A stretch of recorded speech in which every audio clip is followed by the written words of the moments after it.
ನಾವು ಯಾವಾಗಾದರೂ ಲೇಟ್ ಆದಾಗ ನಾವು ಜನರಲ್ ಆಗಿ ಏನು ನಾಷ್ಟ ಅಂತ ಮನೇಲಿ ಕೇಳಿದಾಗ ತಟ್ ಅಂತ ತಲೆಗೆ ಬರೋದು ಉಪ್ಪಿಟ್ಟು. ಅಂದರೆ ಅಬ್ಬಾ ಉಪ್ಪಿಟ್ಟ ಬೇಡಪ್ಪ ಅಂತ ಹೇಳೋ ಜನ್ರೇಷನ್ ಇದು. ಆದರೆ ಈ ಥರ ಉಪ್ಪಿಟ್ಟು ಮಾಡಿದ್ಮೇಲೆ ವಾವ್ ಉಪ್ಪಿಟ್ಟ ಅಂತ ಖುಷಿ ಪಡೋ ಥರ ಇರುತ್ತೆ ನಾವು ಮಾಡೋ ಇವತ್ತಿನ ವಾಂಗಿಬಾತ್ ರವಾ ಉಪ್ಪಿಟ್ಟು.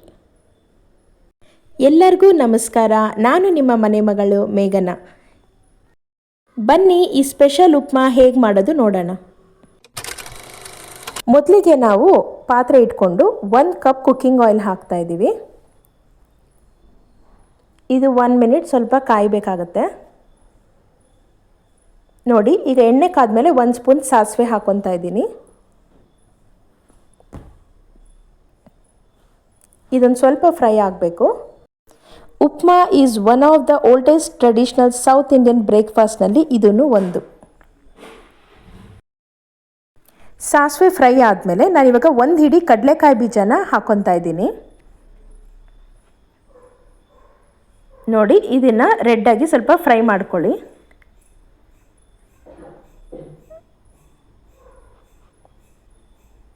ನೋಡಿ, ಸ್ವಲ್ಪ ಇದು ಫ್ರೈ ಮಾಡ್ಕೋಬೇಕಾಗತ್ತೆ. ನೋಡಿ, ಕಡಲೆಬೇಳೆ ಉದ್ದಿನಬೇಳೆ ಹಾಕೋಕ್ಕೆ ಮುಂಚೆ ನಾನು ಕಡಲೆಕಾಯಿ ಬೀಜ ಹಾಕ್ತಾ ಇದ್ದೀನಿ. ಯಾಕಂದರೆ ಅವು ಹಾಕಾದ್ಮೇಲೆ ಕಡಲೆಕಾಯಿ ಬೀಜ ಹಾಕಿದ್ರೆ ಹಸಿ ಇರುತ್ತೆ, ಒಳಗಡೆ ಬೆಂದಿರಲ್ಲ. ಸೊ ಅದಕ್ಕೋಸ್ಕರ ನಾವು ಫಸ್ಟು ಕಡಲೆಕಾಯಿ ಬೀಜ ಹಾಕಿ ಸ್ವಲ್ಪ ಗೋಲ್ಡನ್ ಬ್ರೌನ್ ಆಗೋಗೆ ಫ್ರೈ ಮಾಡಿಕೊಂಡು ಆಮೇಲೆ ನಾವು ಅದನ್ನು ಹಾಕಬೇಕಾಗತ್ತೆ. ಆವಾಗ ನಿಮಗೆ ಕ್ರಿಸ್ಪಿ ಆಗಿರುತ್ತೆ. ನೋಡಿ, ಈಗ ನಾನು 1 ಸ್ಪೂನ್ ಕಡಲೆಬೇಳೆ ಉದ್ದಿನಬೇಳೆ ಹಾಕ್ತಾ ಇದ್ದೀನಿ. ಇದ್ರ ಜೊತೆಗೆ ನಾನು 10 to 12 ಕ್ಯಾಶ್ಯೂ ನಟ್ಸ್ ಆ್ಯಡ್ ಮಾಡ್ತಾ ಇದ್ದೀನಿ. ಇದು ಆಪ್ಷನಲ್, ಬೇಕಿದ್ರೆ ಹಾಕೋಬೋದು, ಇಲ್ಲ ಸ್ಕಿಪ್ ಕೂಡ ಮಾಡ್ಬೋದು. ನೋಡಿ, ಇದು ಲೋ ಫ್ಲೇಮಲ್ಲಿ ಫ್ರೈ ಮಾಡ್ಕೊಳ್ಳಿ ಸೊ ದಟ್ ಅದು ಕ್ರಿಸ್ಪಿ ಆಗಿರುತ್ತೆ. ಈ ಉಪ್ಮಾ ನಾವು ಯಾವಾಗಾದರೂ ಕ್ವಿಕ್ಕಾಗಿ ಈಸಿಯಾಗಿ ಮಾಡ್ಕೋಬೋದು.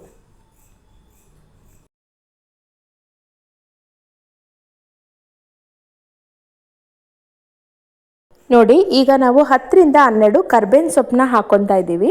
ಇದು ಹಾಕ್ಕೊಂಡು ಫ್ರೈ ಮಾಡ್ಕೊಳ್ಳಿ. ನೀವು ಒಂದು ಸರಿ ಈ ಥರ ಉಪ್ಪಿಟ್ಟು ಮಾಡಿದ್ರೆ ಪದೇ ಪದೇ ಇದೇ ಥರ ಮಾಡಿಕೊಂಡು ತಿನ್ನೋದಂತೂ ಗ್ಯಾರಂಟಿ.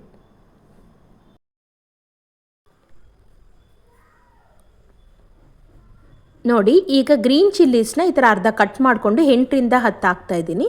ಹಾಗೆ ಆನಿಯನ್ಸು 4 to 5 ಸಣ್ಣಗೆ ಕುಯ್ಕೊಂಡು ಇದರಲ್ಲಿ ಹಾಕ್ಕೊಂಡು ಫ್ರೈ ಮಾಡ್ಕೊತಾ ಇದ್ದೀನಿ. ನೋಡಿ, ಸ್ವಲ್ಪ ಮೀಡಿಯಮ್ ಫ್ಲೇಮಲ್ಲಿ ಇದನ್ನು ಫ್ರೈ ಮಾಡ್ಕೊಳ್ಳಿ. ಇದು ಒಂದು 5 to 8 ಮಿನಿಟ್ಸ್ ಫ್ರೈ ಮಾಡ್ಕೊಳ್ಳಿ. ನೋಡಿ, ಈಗ ನಾವು ವೆಜಿಟೇಬಲ್ಸ್ನ ಆ್ಯಡ್ ಮಾಡ್ತಾ ಇದ್ದೀವಿ. ಇದರಲ್ಲಿ ಕ್ಯಾರೆಟು, ಬೀನ್ಸು ಮತ್ತು ಬಿಳಿ ಬದನೆಕಾಯಿ ಇದೆ. ನಿಮಗೆ ಬೇಕಿದ್ರೆ ಕ್ಯಾಪ್ಸಿಕಮ್ ಆ್ಯಡ್ ಮಾಡ್ಕೋಬೋದು, ಬಟಾಣಿ ಕೂಡ ಹಾಕ್ಕೋಬೋದು, ಎನಿ ಆಫ್ ಯುವರ್ ಚಾಯ್ಸ್. ಇದಕ್ಕೆ ನಾನೀಗ 1 ಸ್ಪೂನ್ ಪುಡಿ ಉಪ್ಪನ್ನ ಹಾಕ್ತಾ ಇದ್ದೀನಿ. ಇದು ಸ್ವಲ್ಪ ಉಪ್ಪು ಹಿಡ್ಕೊಳ್ಳುತ್ತೆ ತರಕಾರಿಗೆ.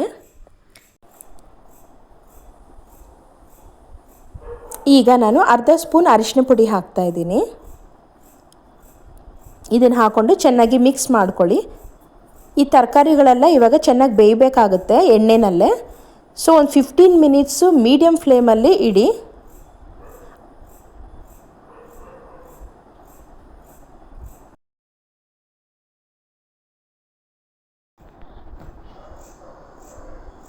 ನೋಡಿ, ಮಧ್ಯದಲ್ಲಿ ಒಂದು ಸರಿ ಈ ಥರ ತರಕಾರಿಗಳನ್ನ ತಿರುಗಿಸ್ಬೇಕಾಗುತ್ತೆ, ಇಲ್ಲಾಂದರೆ ಸೀದೋಗುತ್ತೆ. ನೋಡಿ, ಇವಾಗ 2 ಚಾಪ್ ಟೊಮೆಟೊಸ್ ಹಾಕ್ತಾ ಇದ್ದೀನಿ. ಇದನ್ನು ಮಿಕ್ಸ್ ಮಾಡಿ ಇದೊಂದು ಸ್ವಲ್ಪ ಸಾಫ್ಟ್ ಆಗಬೇಕು. ಒಂದು 5 ಮಿನಿಟ್ಸ್ನ ಲೋ ಫ್ಲೇಮಲ್ಲಿ ಇಡಿ. ಈಗ ನಾನು 2 ಸ್ಪೂನ್ ವಾಂಗಿಬಾತ್ ಪೌಡ್ರನ್ನ ಇದಕ್ಕೆ ಹಾಕ್ತಾ ಇದ್ದೀನಿ. ಈ ಉಪ್ಮಾ ಸ್ಪೆಷಾಲಿಟಿನೇ ಈ ವಾಂಗಿಬಾತ್ ಪೌಡ್ರ್ ಅಂತಲೇ ಹೇಳ್ಬೋದು. ಇದರಿಂದನೇ ಈ ಟೇಸ್ಟ್ ತುಂಬ ಚೆನ್ನಾಗಿರುತ್ತೆ, ಡಿಫ್ರೆಂಟಾಗಿ ಕೂಡ ಇರುತ್ತೆ. ಇದೆಲ್ಲ ಚೆನ್ನಾಗಿ ಮಿಕ್ಸ್ ಮಾಡ್ಕೊಳ್ಳಿ.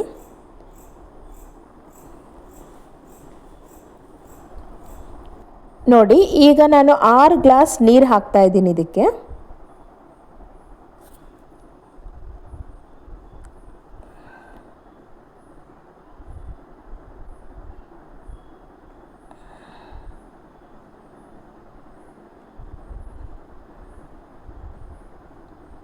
ನೋಡಿ, ಈಗ ಒಟ್ಟು 6 ಗ್ಲಾಸ್ ನೀರು ಹಾಕಿದ್ದೀನಿ. ಇದನ್ನು ಚೆನ್ನಾಗಿ ಕಲಿಸ್ಕೊಂಡು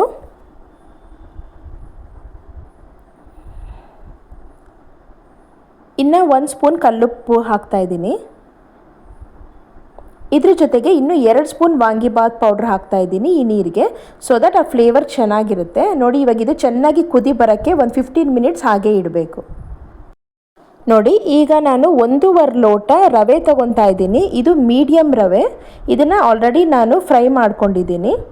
ಇದನ್ನು ನಿಧಾನವಾಗಿ ಹಾಕೋಬೇಕಾಗತ್ತೆ. ನೋಡಿ ನಿಧಾನವಾಗಿ ನಾವು ರವೆ ಈ ಥರ ಹಾಕ್ಕೊಂಡೇ ಇದ್ದರೆ ಉಪ್ಪಿಟ್ಟು ಗಂಟು ಕಟ್ಟುತ್ತೆ.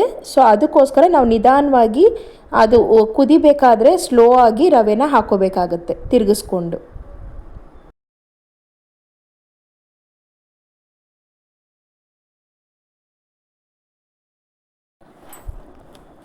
ನೋಡಿ ಇವಾಗ ಸಣ್ಣ ಕಟ್ ಮಾಡ್ಕೊಂಡಿರೋ ಕೊತ್ತಂಬರಿನ ಹಾಕ್ಕೊಳ್ಳಿ. ನೋಡಿ ಇದನ್ನು ಚೆನ್ನಾಗಿ ಈ ಥರ ತಿರುಗಿಸ್ಬಿಡಿ.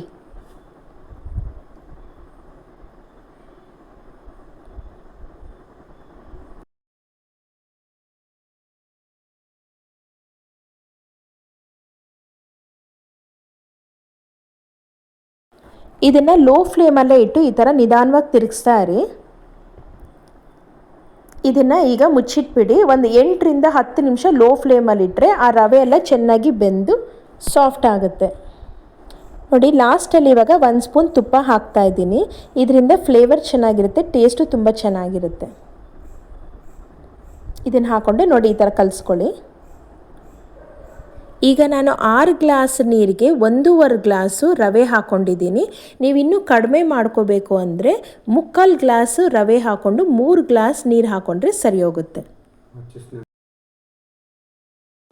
ಉಪ್ಪಿಟ್ಟಲ್ಲಿ ತುಂಬ ವೆರೈಟೀಸ್ ಇದೆ. For example plain upma, vegetables upma, masala upma, ಸಬ್ಬಕ್ಕಿ ಸೊಪ್ಪು ಹಾಕಿರೋ ಉಪ್ಮಾ. ಅದರಲ್ಲಿ ಇದು ಒಂದು ವೆರೈಟಿ ಉಪ್ಮಾ. ಹೇಗಿದೆ ಈ ನಮ್ಮ ಹೊಸ ವಾಂಗಿಬಾತ್ ರವಾ ಉಪ್ಮಾ ಅಂತ ಕಮೆಂಟ್ ಮಾಡಿ. ಇಷ್ಟ ಆದರೆ ಲೈಕ್ ಮಾಡಿ, ಶೇರ್ ಮಾಡಿ. Thanks for watching. ಸರ್ವೇ ಜನ ಸುಖಿನೋ ಭವಂತು.